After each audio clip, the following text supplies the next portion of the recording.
Call the meeting back to order. And we're on 6.2. The Development Fund D transfer tax allocation. How you doing, Tim? I'm doing well, thanks. Good morning, council. We'll So, find out in a minute how you are. I gotta say, this must feel like back to normal for all you, but to me, this is weird and new. I've never seen it like this before. When I started, it was all spread out, and that's been the normal. So That's right. I'll have to get used to the, we'll call the new normal. Where did they do Yeah. I guess for Derek as well, yeah. Yeah, but they used to set like this years and years ago. Oh, yeah. Over that one. All right, so what I've got here today is a discussion of the establishment and initial funding plan for a development fund. So currently, under bylaw 137, we charge a deed transfer tax of 1.5% on all sales of property in the municipality. And currently, it's not allocated to any particular use. It is just included in the annual operating budget. As well, infrastructure projects are funded from a variety of different sources, generally identified at the time of approval or planning, such as the current operating funds, grants from other levels of government, reserve funds, and debt financing. And also that in the coming years, in the near future, to prepare for and induce growth in the municipality, we'll be considering a number of significant infrastructure projects. And there is a benefit in identifying some funding sources up front for some of that. So the recommendation in front of you today would be to approve the creation of this development fund and the initial 5-year plan for allocating funds to the fund from revenues obtained through the deed transfer tax. The recommended 5-year allocation is listed here. So in year 1, that would be this current fiscal year, 21-22, to allocate 50% of the current year's deed transfer tax. And then in the following years, starting with 22-23, we would go with 12.5%, 25% in year 3, 37.5% in year 4, and then 50% in year 5. So as of today, the projection for the deed transfer tax in the current fiscal year is just over $2.3 million. In the last fiscal year, 2021, it was just over 1.9 million, and the year prior to that, it was around 1.1 million. So while these last 2 years were probably considered a bit of an anomaly, there's been quite a spike in the deed transfer tax, and we do not historically experience growth in every single year. However, the trend is over time that the deed transfer tax revenue does grow as time passes. The practice for budgeting deed transfer tax has been to use a 3-year trailing average of actuals received. And so for the purposes of this report, we're still using that method for planning for future years' budgets. Tim, sorry to interrupt, but can you explain that point again? Which one? The one about the 3-year trailing average? Yes. What's the practice that you do? So for each year's budget, we would use the previous 3 years actual of deed transfer tax, and we would take that average and use that as the budget. The deed transfer tax is a little less predictable than some other things. We don't really have, housing economists on staff to make accurate projections for sales and prices and all that. But it tends to be a rough. Better than using But nothing. that's our projection, and that's what you've had in this proposed table. But what actually happens would be whatever we actually. Yeah.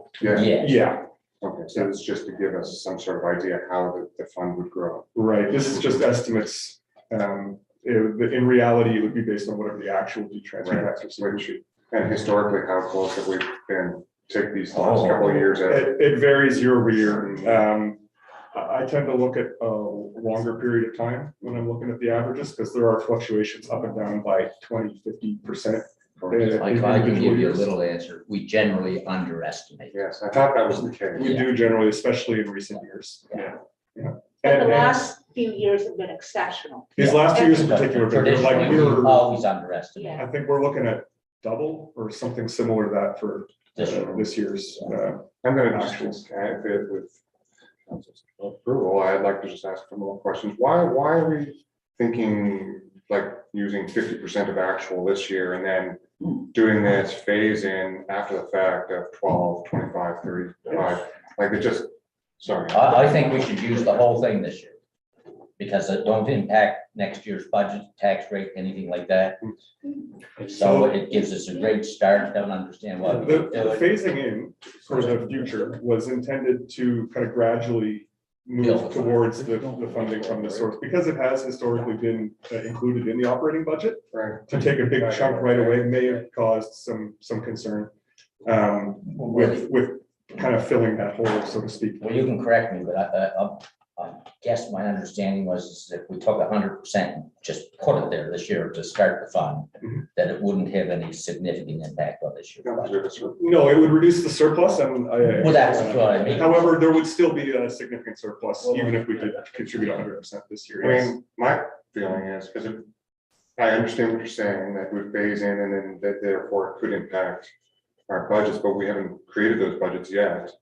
So presumably, if we were having trouble balancing our budget, then we might look at it, but, you know, I would be more inclined to do 100%, as you say, and then I would just go with 50 right off the get and just leave it there personally and just simplify it. Unless we decided we had to change it because things weren't going good. Yes, of course. Yeah, We're in a good. yeah, so position. I'm with that too, and I don't know, we need to talk about it, but we know that we have the surplus this year. Yes. It's just a surplus. Put it all in that fund to make a good start. For year one. For year one, and then use 50% for the following years. And if we find ourselves in financial difficulty, we can change our mind. So we're in a good, we're in good fiscal shape. I'd like We to run- see them come back with those numbers to give us an idea of, What that would look like? yeah. That's a big change, 150 every, I don't mind doing it, but I'd like to see the numbers. Yeah, just the value. Well, I mean, I'd want to know, Dan, nobody has to tell you that I'm not big on changing our tax rate, but so far that has not been a big issue for us. So, and this year, put 100% in, we'll have I don't believe it'll have any of that. Frankly, the value of real estate is almost doubled, so Well, putting yeah, 50% away, I don't see how that's, I don't think, nobody's talking that it's gonna come down anytime soon, so I No, really but don't if see. we this find as a- ourselves in a year where we're developing our budget and 50% looks like it's gonna cause us trouble, change your mind. Sorry to continue on, but, though I know you've said that and that we should be able to, but I would like to see this come out, is the implication here that we're gonna create a policy around this?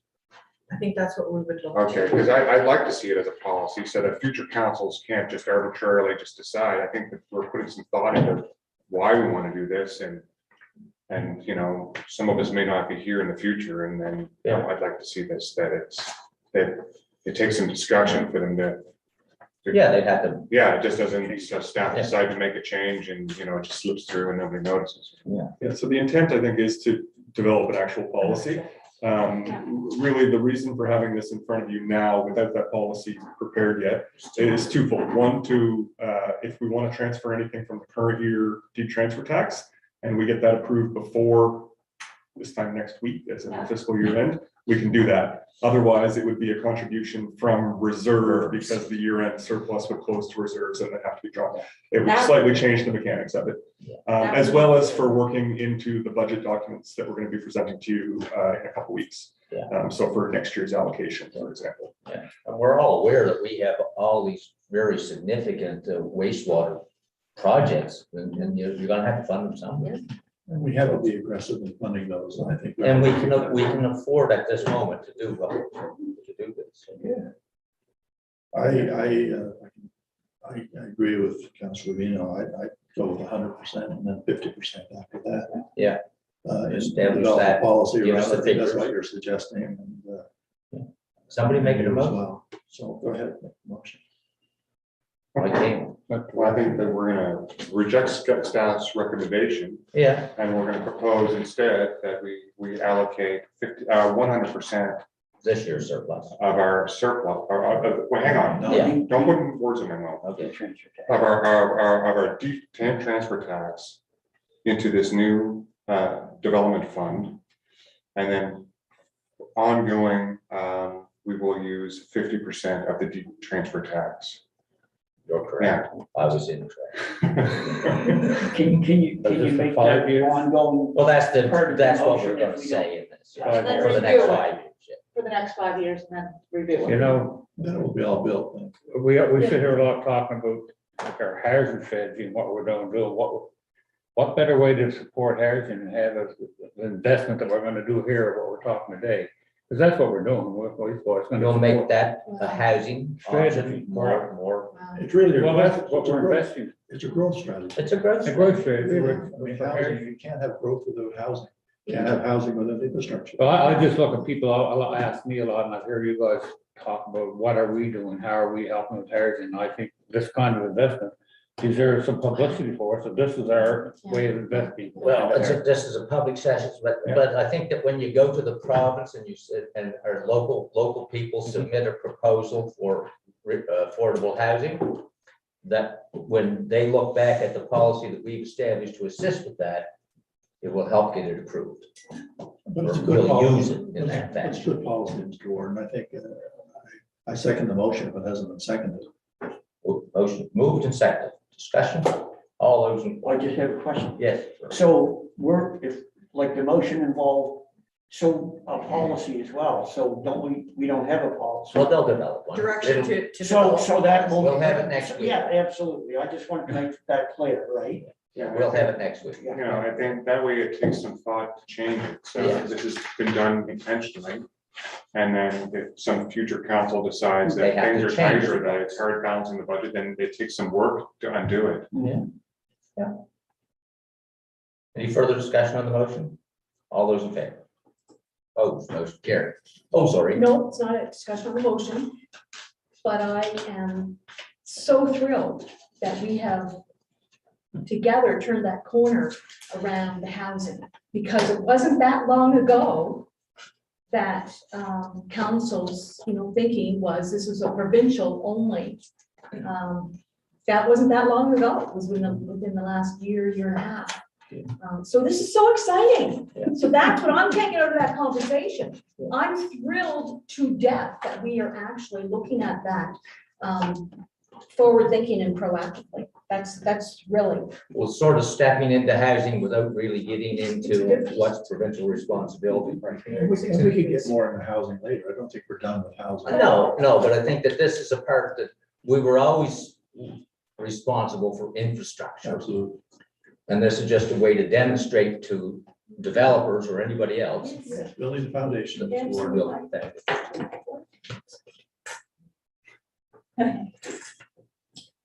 Okay.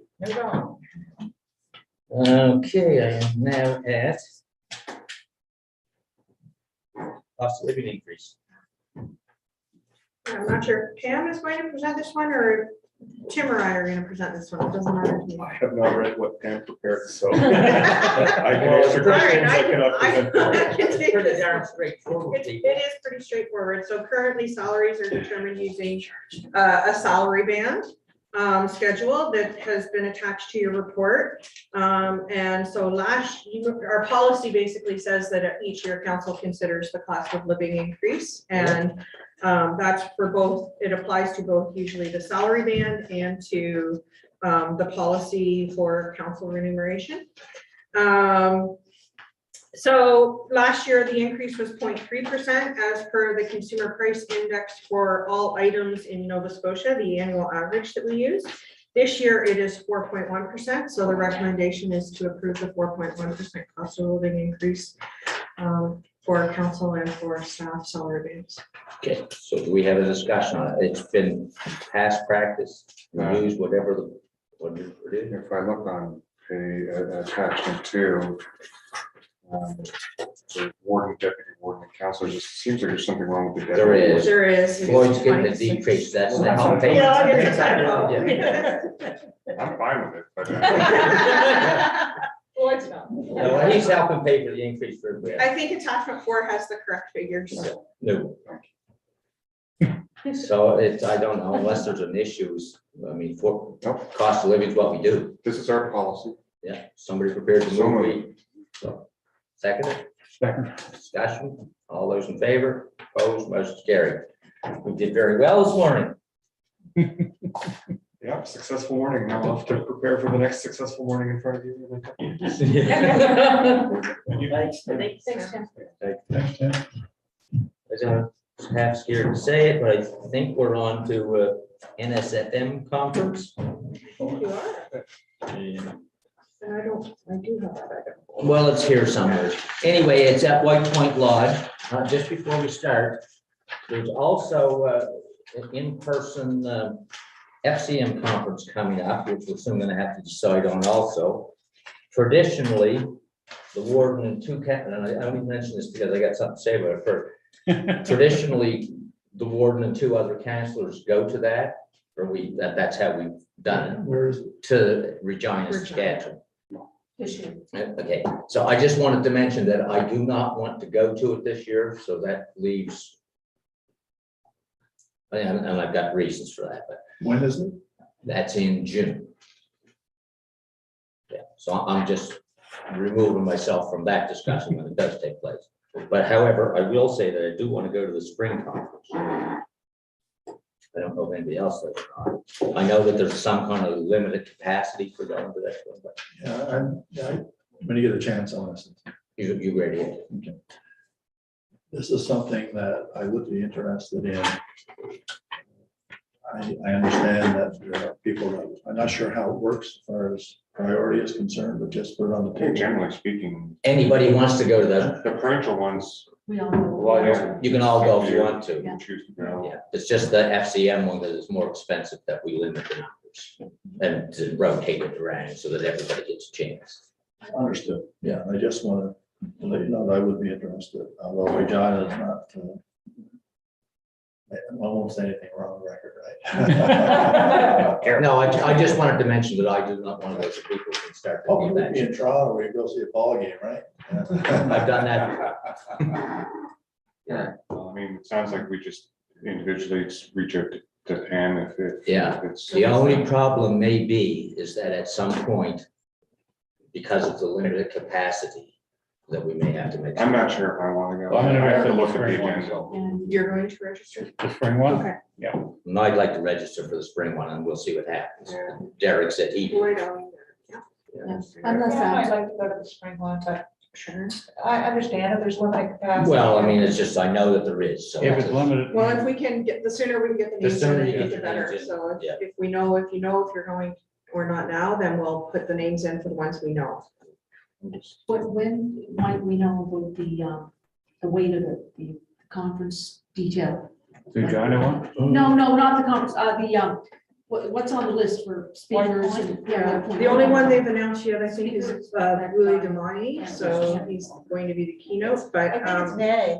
May Yeah. 4th to 5th. Oh, yeah, no, the Same time time. frame is just a, we haven't seen the They entire have a schedule. conference schedule, a draft, I can forward it. yeah. It's there. I think the Yes, last time actually, it was held at White Point, I actually just drove down the one big day. It was Oh, good weather, I don't have to worry about driving, so I just drove down and back again. For the one day, Yeah, and that was the. I don't think that's the capacity issue. No, I know that, so I'm leaving my room for somebody else. The dates on Regina as well, so we know when. I can bring those to you. Yeah, it's on their website, Look up FCM. FCM. I haven't checked. Yeah. Well, I get their emails with steady. Oh, I probably got an email. Most your menu. Yeah. You gotta open them and look at I it. may have just. Yeah. Yeah. Anyway. Okay, so you'll do your part and we'll see what happens, who. Yeah. How many Depending people. on the conference. It's June 2nd to the 5th, 2022, Regina. Okay, And there's an online component to it as well. Okay. yeah, oh, yeah, you can participate virtually if you want, yeah. Yeah, that's how they're trying to deal with the capacity issues. Okay, people, to the best of my knowledge, that's it. Kidding. Motion to adjourn. I Second, just have one little, I just had an email. In a minute. A minute. Castle Craft Cannabis on the Windsor Road, yeah, which is the, old castle place. yes. Oh. He wondered if we'd like a tour of his facility before they're open, and I said I'd just bring it here. I told him I'd come and have a look. If anybody wanted to go have a look, What is it, Sharon? it's called Castle Craft Cannabis. It's a micro cannabis I'd love to business. go. Really? You get free I always samples? wondered what was there. Well, I don't know about free samples, but he said, here's a lot of people don't quite understand or truly appreciate what we're trying to achieve. Thus, he said, by showing and explaining where we are and what we're doing, might be able to answer a few questions. Didn't even know it was there. No, I know, it doesn't, I drive by it all the time. it looks like a, Wondering why you had a wire fence around. well, I think that's the reason he has to. Yeah, yeah, So is it, obviously a license grow up? He's yes. going to be licensed to grow for, I I hope don't so. know, government or whatever, that's the point. Is he licensed now? or- Um, Anyway, yes, I'd like to go. Okay, I'd like to know more about it. okay, well, Yeah, that's not what time, I'll tell him. Yeah, it that- depends on the time. Yeah. when- yeah. But anyway, we do have an interest, at least some. I think it would be. Maybe we can tour after council someday. I think we should. be familiar. to go too, I'd like to actually go. Yes, if we could arrange it for an after council work, yeah, that would work too. Okay, let them know. All right, Okay, you had a motion on the floor, you still got it? Yes. Do we have a seconder? This is adjourned. I'll second. Oh, I was gonna say, what was the motion? All those in